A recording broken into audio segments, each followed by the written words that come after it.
Hello, my name is Victor Estrada. Hopefully, you guys are having a blessed day.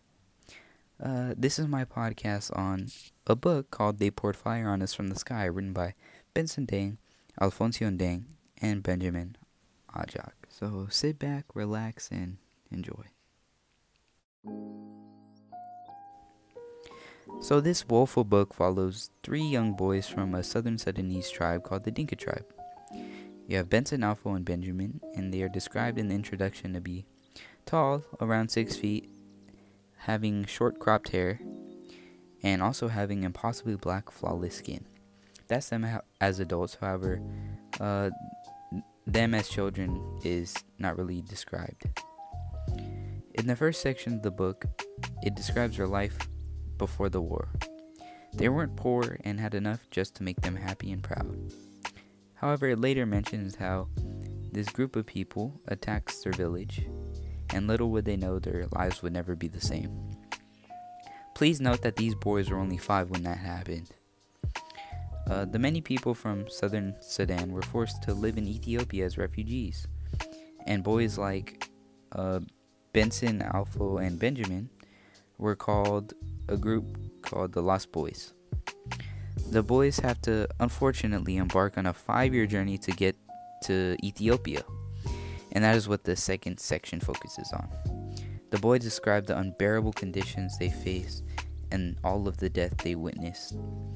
I believe somewhere in the book it mentions a soldier describing a tree surrounded with bones from the people who never got up after taking a rest in the shade.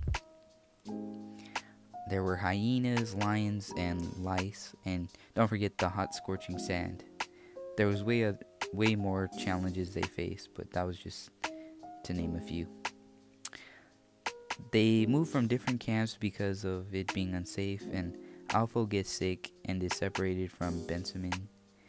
I believe all of them get separated at one point. And Benson realizes that if he wants to stay alive, he has to get to Alpha in Kenya. So he decides to escape.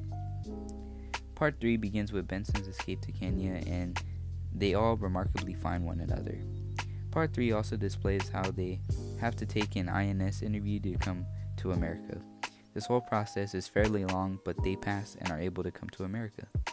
Part 4 is a reflection back on all of this and their hope for a brighter future here in the US. After 10 years of suffering, the boys, now adults, are off to a better future. So to start off with the literary devices, this book has a lot of different ones. One of the ones I noticed was its use of metaphors. A good example of this is when Benjamin writes, "The body is like an engine. When the engine is shut down, there is no way you can even think of taking care of yourself. When you have food, the mind can take care of all those things." So this metaphor, it gives a comparison that brings forth better understanding on how important their food was and how much it meant to them. Another literary device that was used was when Alpha uses diction. He writes, "We never handled guns, so when we saw a person handle it and it went bang, we knew that thing killed. We called it the harmful stick. We learned quickly that if someone points a stick at you, you die." This really captures the innocence of a child as he compares a gun with a stick. You don't normally do that because you compare a gun with a gun.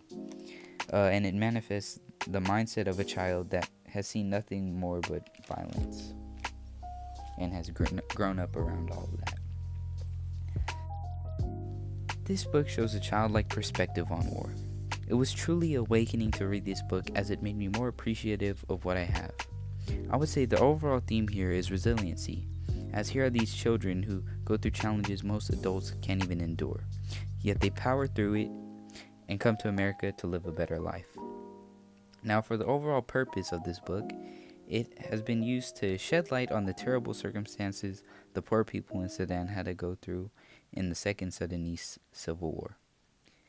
Thank you guys so much for listening. I'll catch you guys later.